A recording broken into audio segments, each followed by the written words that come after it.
to order? Sure. I'm calling the meeting to order at 5:50 or 5:33, somewhere around there. Okay. Roll call Chair Lane, here. Vice Chair Hodges, Here. Commissioner Bishop. Here. Okay. And then special announcements regarding public comment. I'm just going to see how many people we have here today. We have 2 folks in-house. Okay, so please wait for the commission chair to ask for speakers at each item. When it's time, please use the raise your hand function online to request to speak. If you're attending by telephone, please press *9. You will be unmuted online, where your area code and last 2 digits of your phone number will be called when it's time for you to speak. Please be aware that the Personnel Commission Rule 2.9.a states that employees, employee organizations, and other interested parties will be provided reasonable opportunity to present their views orally. Your comments should not exceed 3 minutes. And then we will move forward to approve the agenda. Okay, could I have a motion that we approve tonight's agenda? I move that we approve the agenda for this evening. Okay, second. It's been moved and seconded. Is there any discussion? No? Okay. All those in favor, say aye. Aye. Aye. Opposed? Okay. Comments, Personnel Commission comments. Andy, do you have any comments? I'm very glad that we're having some fresh air for a change, and I'd like to welcome everyone back to school, so to speak. I hope you're enjoying your distance learning. Okay, Pat?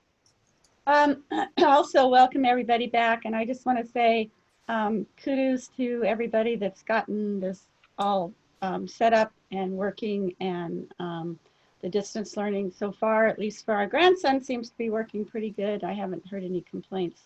So I think it's a huge undertaking that everybody did, and I'm glad to see everybody is on task and doing what they're supposed to be doing, and hopefully it won't last too long, but I'm afraid it probably will. I just have brief comments. I too would like to congratulate everyone that this huge undertaking. It's just, I think you've done well. There'll probably still be some things that need to be tweaked, but I think you're off to a good start. I'd also like to mention that Betty Clark, who was secretary for 22 years in the district at Mount Eden High School, passed away last month, and I would like to close the meeting in her honor, if that's okay with everyone. Of course. Thank you. I forgot to mention that. Mr. Yanis, you're next. Yes, thank you. School is now, since our last meeting, is now in session. It is a distance learning approach. I appreciate the feedback that I'm hearing from some of you all of what you've heard, just those of you that have family members participating in it. And I do at home as well in another school district, but I know it's a different approach, but it's one that obviously we've had to undertake given the circumstances. I also just want to acknowledge that I completely understand the additional responsibility it places upon the parent, especially given, based on the student's age and everything. But we are very cognizant of the demand that it places. So we're trying to do the best that we can, and we're learning along the way, and with the expectation being that our students are learning as much as possible as well. I did also want to share that, just to kind of give you a little update on COVID-19 and its other impacts on the district. We did have a couple of staff members that tested positive for COVID-19. And fortunately, they were, they didn't get it here, so to speak. But it did lead to, just so that you know, just through our plannings and through our MOU process, we did end up shutting down 2 sites, SIAC and Glassbrook Elementary, because that's part of our MOU, that if we had a positive case at at a location, that we would close it so that we could do a thorough cleaning and disinfecting. So M&O has been very supportive in that endeavor. And, you know, we do the contact tracing piece. We do the notifications that go out. So yeah, it's really has placed HUSD in a much different position, you know, but we're really trying to be on top of the ball with regards to what the needs are, you know, in terms of ensuring that we're providing all of the PPE, you know, the protective equipment for staff, and that we're trying to do the best that we can to create the safest conditions possible for our employees, with many of them working remotely, and many of them coming in on a daily basis or on a staggered schedule, so that we can maintain the social distancing aspects, as well as you know, not having too many people in there. Even for our own selves, I want to give kudos to staff for figuring out how to, you know, get the testing process started again. That was one of our biggest hurdles, given the needs of the meritocracy, so that our examination process and, you know, Jackie and Debbie have done an incredible job of helping out in that endeavor, coming up with a plan, actually providing a model that can be replicated by other divisions that have visitors coming onto site. So we're doing that. I don't know if you're aware, but we can't do any more than 11 people at a time. So it has taken our testing, where we could initially test 60 people in one sitting. That has turned into 6 different sessions now. So it definitely slows down the work. But again, safety being paramount. So, you know, again, I just want to give those kudos out to staff for doing that, and Christy for getting us all of the additional safety equipment, the face shields, the thermometers. I mean, we're taking temperatures, we're quizzing, we're asking people. So we're really trying to be thorough in that process. And then I think the third area I just kind of want to point out is going back to this whole distance learning model. It certainly has made the registration enrollment process for students that much more different, but also that much more important, because we're doing everything digitally. We have to ensure that our families are signed up for what we refer to as the parent portal, which is basically an online aspect that parents can go in and do all of their registration documents. They can do their just kind of signing all of the typical registration paperwork that goes into place. So that has been an incredible drive that we have been working on prior to COVID.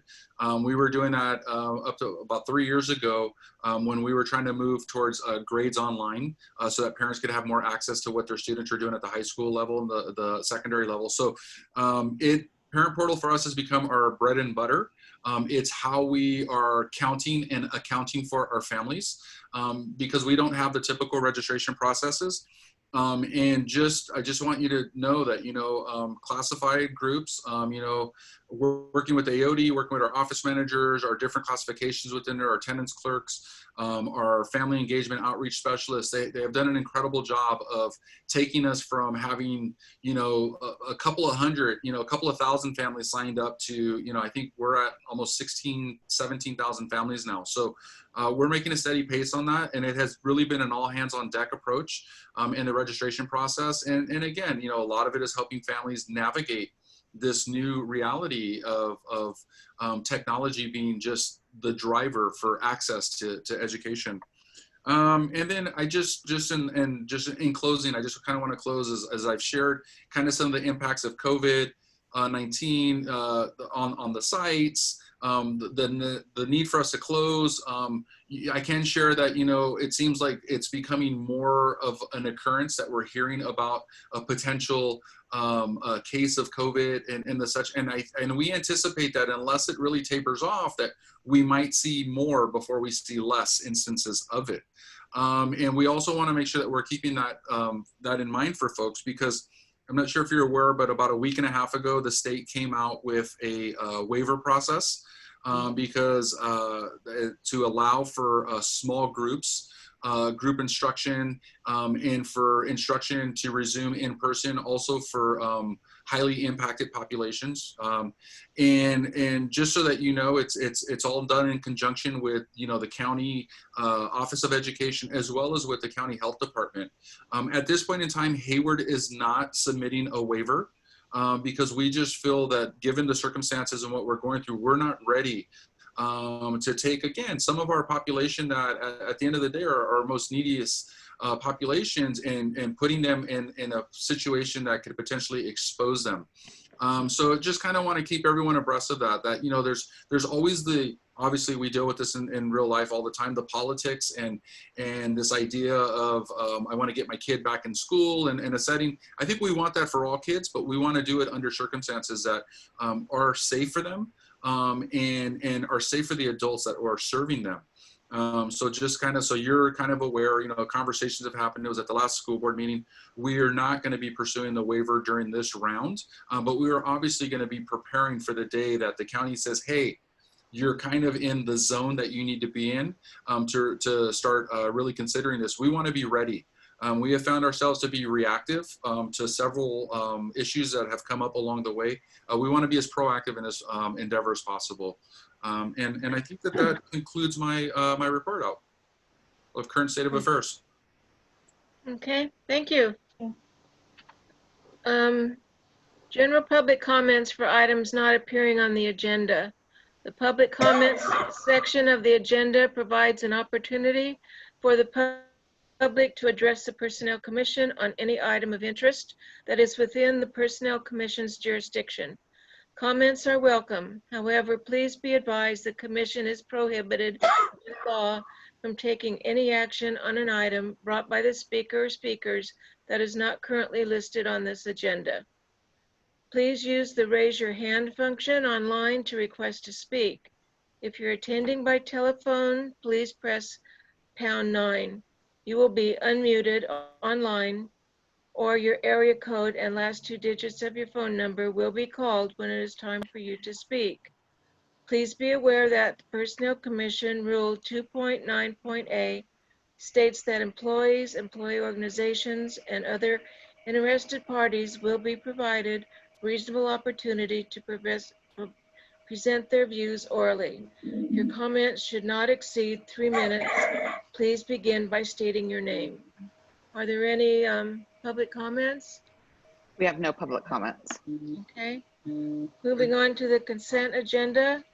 Wait, Christy, I'm sorry. I have Daisy is texting me. Do we have a meeting ID number? Yeah, it's on the agenda. Let me see. I see the link.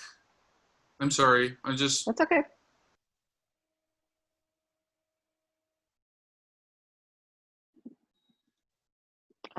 I can't get into it because I'm sharing. But if she goes to the website and clicks the agenda, there should be a link right on the top. Yeah, she just says that it's asking for a meeting ID. It didn't ask me for one. Oh, hold on. Did she put in the Zoom ID number? Is she not clicking just join the webinar? So you just click join the webinar.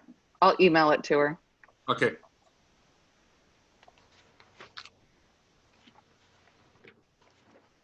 Okay, shall we move on and then Yes, come sorry. back? I'm sorry. My apologies. That's okay.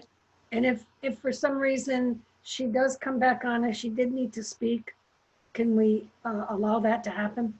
Sure. Yeah. Okay. Okay, consent agenda. Could I have a motion? We accept the agenda for tonight? I approve to accept the consent agenda for tonight's meeting. Okay, second? I second. Okay, is there any discussion? Let's see, what was it? I don't have it in front of me. I didn't print it out. Which one are you looking for?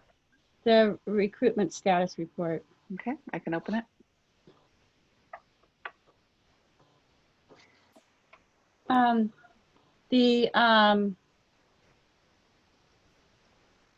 What was it? Academic vocational evaluator. Oh, that's Hayward Adult School. Okay. Then that. And then the compliance specialist, is that's through business services?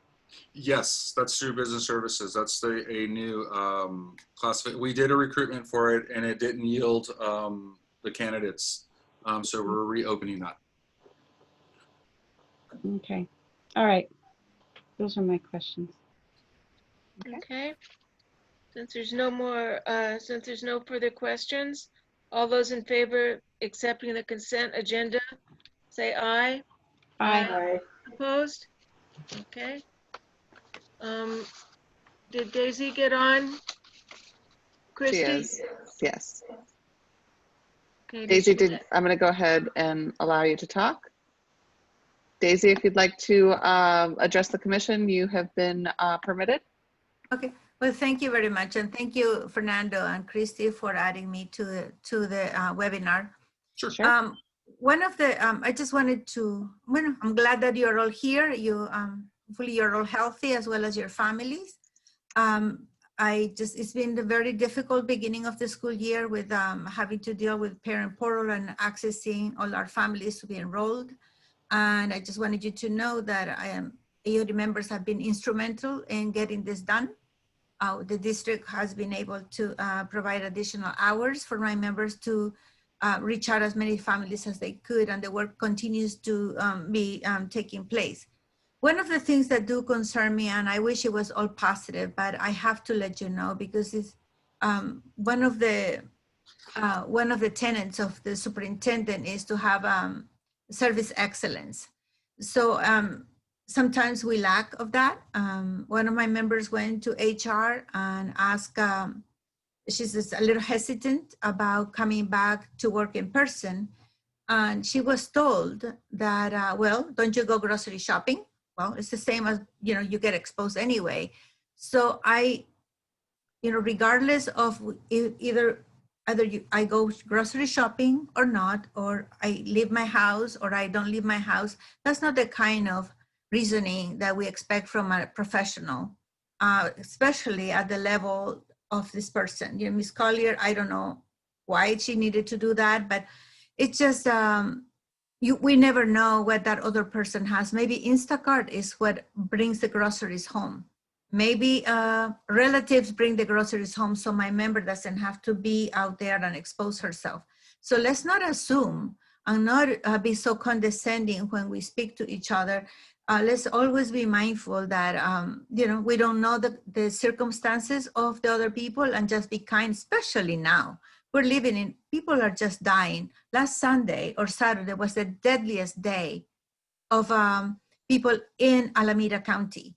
So let's not take this in a frivolous way. And just because HR has to be there, that is not a reason why somebody else, and it doesn't matter. Please, service excellence should be demonstrated at the very top. So I appreciate the time to speak about this because it's very concerning, and it's, condescending and anything else that you want to label like. So thank you so much. Okay, anyone else for public comments? Okay, we'll move on to, guess we're at information. Information and discussion, E1, classified staffing report. Yes, so again, this is a recurring item that we put together based on the latest board information regarding employees for the Personnel Commission to have an awareness of kind of what's going on in the world with regards to HUSD and its classified staff. Okay, any questions on this? Thank you again for doing it. Always appreciate it. Mhm. Okay, we'll move on to E2, layoff update.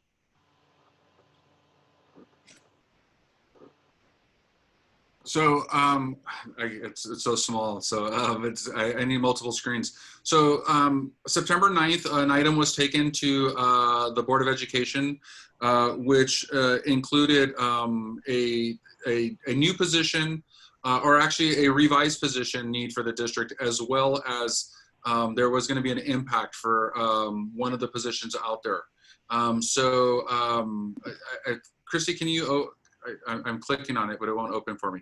If you can open it, and then I can just kind of share it. So essentially, we had an assistant construction manager that was impacted with the resolution, and also the vacant positions that were eliminated. I'm trying to think of the word right now. What do we call it?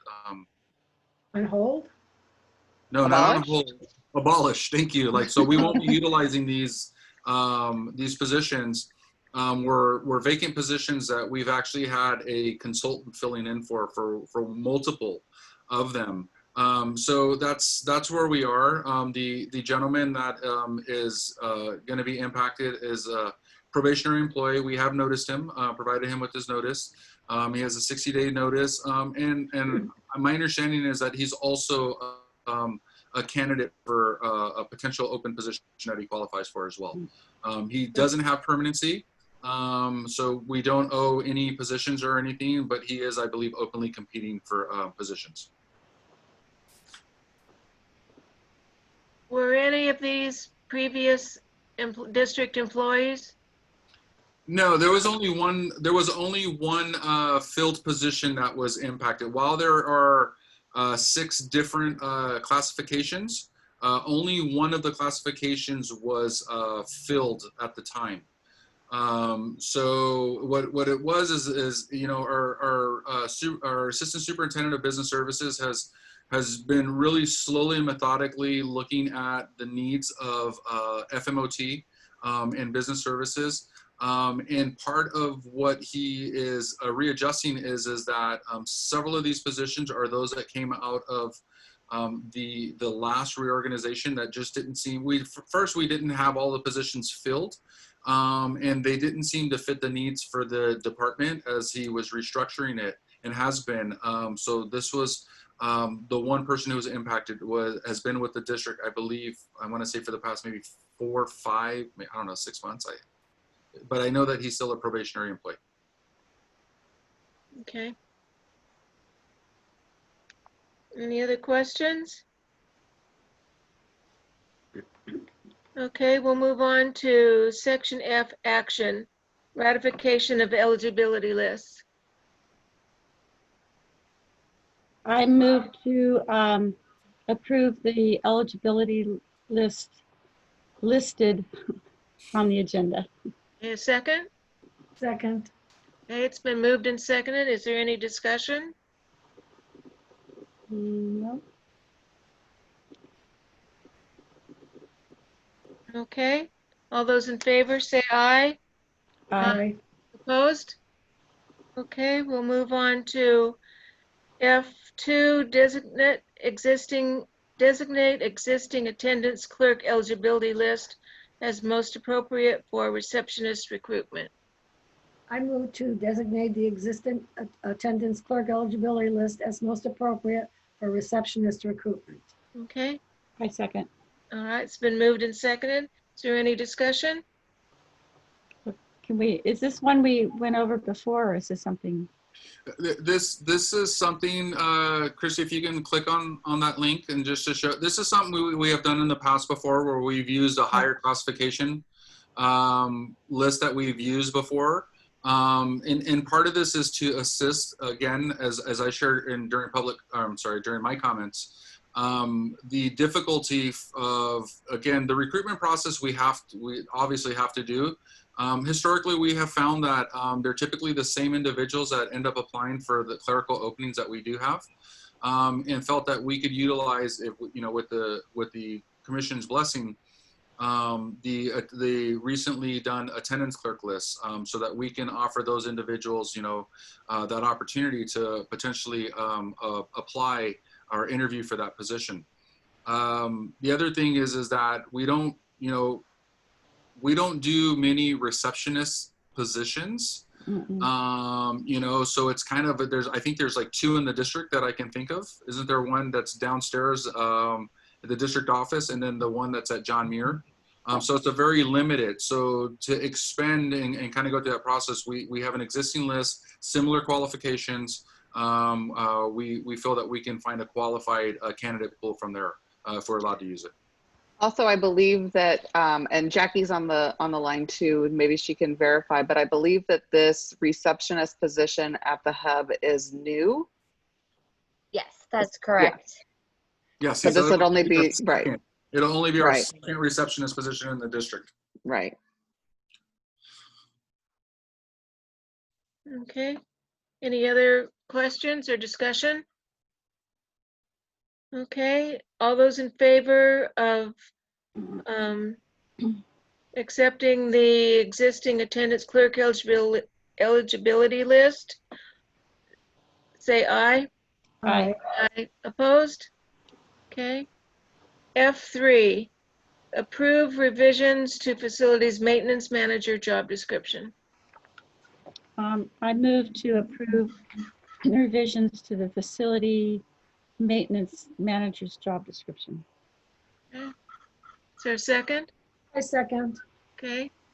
Is there any discussion? There's only one thing, and I think this may have been, Pat may have said this before, there's a typo on page 37 of the changes to the job description. And it reads, it starts conduct, and then scratched periodic inspections of school and facilities, blah, blah, blah. Till you get to the end of the second line where it says report finding as though the work order, isn't it, should be as through the work Yes. order? Yes. Yes. I So think we will Pat brought this up definitely. before. Thank you for catching that. So, so just to give you a little bit of a historical perspective, this position is intended to capture several of the other positions that were abolished by the district. This was a current job classification that the district had, but hadn't been using.